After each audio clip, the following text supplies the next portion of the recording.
I'm doing great now that I got you on the line, man. It's the only way to sell tickets in New Mexico. Don't you start. Hold on. Is there anything you don't want me to ask you, or do you want anything you want me to avoid talking about? Yes, I just found out I was pregnant. I peed on a stick and found out I was pregnant this morning, so don't talk about the pregnancy. Anything else you want to talk about, I'm good. That works for me. What better way to start an interview with just saying, yeah, I'm pregnant, but I'm going to be okay. Don't talk about it. So I'm not going to talk about that, okay?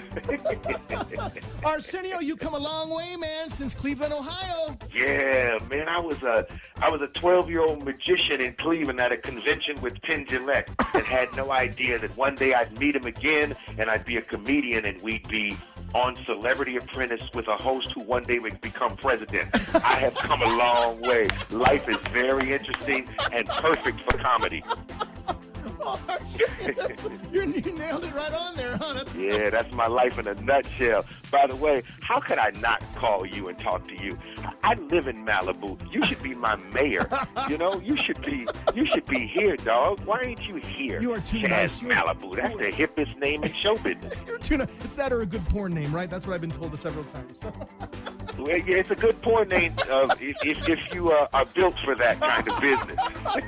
Don't you start. You don't want to be Chaz Malibu and have somebody in a scene with a little magnifying glass saying, "Hey, you ain't no porno star." My God, come on, man. Hey, you got to be careful now. I mean, this is coming from a Baptist minister. I'm right on the edge. I like to walk on the edge. One of the reasons I love doing stand-up is because there is no edge. But when I'm on the radio, I like to tightrope right here on the edge where you're sitting with the button under your finger saying, "Oh, Lord, he's talking about porno." What's he going to do?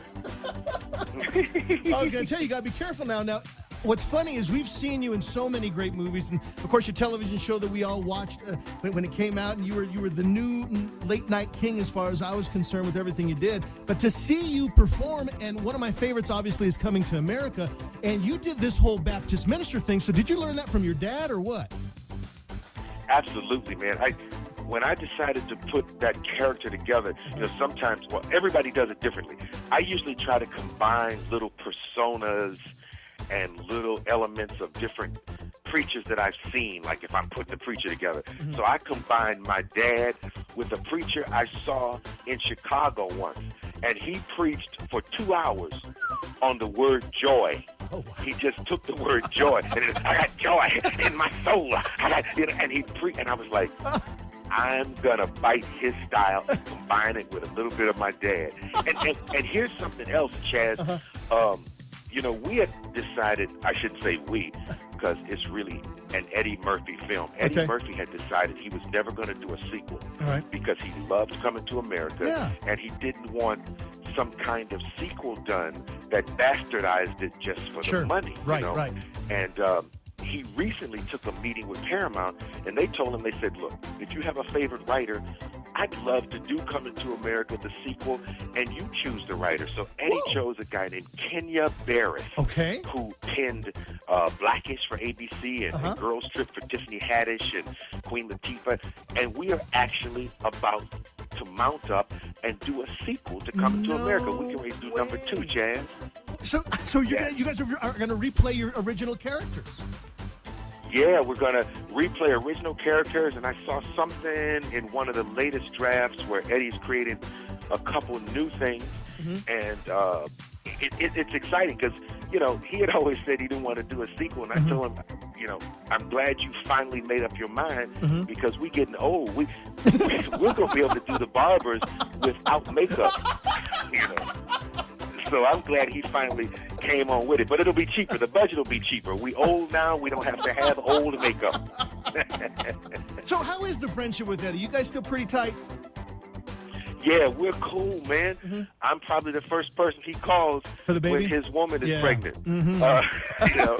Eddie, he just called me a couple weeks ago and said, yo, man, number 10. Jeez. Eddie has 10 kids, and it's the coolest thing in the world because I only have one son, and my son never needs anybody to play with because Eddie has all the playmates. Oh yeah, I think so. It's right. It's cool if you got one son and your friend got 10. I don't have to do no more work. He's taking care of all the babysitting, right? Absolutely, man. But yeah, I'm happy for him. So congratulations to him on his 10th baby and his second coming to America. You know, when you started the whole talk show thing, I mean, there was lots of stuff. I mean, you said you were gonna kick Jay Leno right in the butt, and you did. and now, so when you came back and tried to do this again in 2013, yeah. I mean, how was it? I mean, how'd they approach you and say, we want to do this again, or were you looking for something? Well, it was interesting. They wanted to do it again, and I probably should have. I probably chose the wrong deal, but that's life and business. So we did the reboot for like a year. I did it with Les Moonves, which is really interesting because look at him in the news right now. Right. I did a reboot with Les where he picked up the show and then called me a few days later and changed his mind. And I was heartbroken then, but now I look around and I'm thinking, hey, I could have done a year of the reboot, had it failed, and got fondled by Les Moonves. So at least I got away from one of those fates. You know, I could have ended up in a room with his bad breath all over me. Hey. Hey, I'm on that edge again. I'm on that line, Chaz. Pull me back, brother. Pull me back. Come back. Arsenio, do you have a favorite? I mean, I know Simi was just such a great character for you, and so many other great movies you guys did too. You know, when you were with Red Fox and you were with Della Reese and back in the day. And so, I mean, do you have a favorite role that you played? Other than, I mean, so was Harlem Nights in there too? Sometimes it's not the big hit movie. Right. That's what I by the way, I did enjoy Harlem Nights because one of the things about Harlem Nights is we were in a movie as young comics with our heroes. And you don't realize when you're a young man and you're on the set having lunch with Richard Pryor, talking to Della Reese, here comes Red Fox, his call time is 7:30. When you're in those moments, you don't realize how blessed you are, how lucky you are, because your heroes are going to go away one day. And so Harlem Nights was one of my favorites, but when you talk about performing and characters, there was a little character I did. He's a pimp in what was called the Pimp Council. His name is Tasty Freeze in a movie called Black Dynamite. And it was a parody of old black exploitation movies and Rudy Ray Moore type film. That was one of my favorite days because I'm in a room with a bunch of actors and everybody's playing pimps. I was Tasty Freeze, one guy was Tampon, because I like to be up in it, you know. And everybody had the chocolate giddy up, all the different pimps in the room. That's a fun movie. If you ever sitting at home at night and you just ate a hemp jelly bean, put on Black Dynamite. You got to see it has. Okay, I'm on that edge again. Pull me back, Chaz. No, this one's good. This one's good because you had Tommy Davidson in there. You had Michael Jai White in there. I mean, this was a fun movie. Yeah, that was cool. That was one of those where all the comedians have more fun and shouldn't even be paid to do that movie. We had a good time. And you've done a little bit of everything too. You dipped into cartoons. You did a Scooby-Doo thing for a while too. I mean, you've done a little bit of everything. I did a Scooby-Doo thing. And you know, the fun thing about cartoons, first of all, you can go to work without brushing your teeth and putting on clothes. You know, you can go do a cartoon with your pajamas on. But the most fun that I probably ever had, let's see, Scooby-Doo was fun, but one of my first voiceover jobs when I was a young man, I was the black guy. I'm going to say it this way, you'll know what I mean. I was the black guy on Ghostbusters. Oh, that's right. Yeah, because, you know, Ernie, there's a great actor in the movie, Ernie Hudson, and he ended up taking a job and couldn't start the cartoon.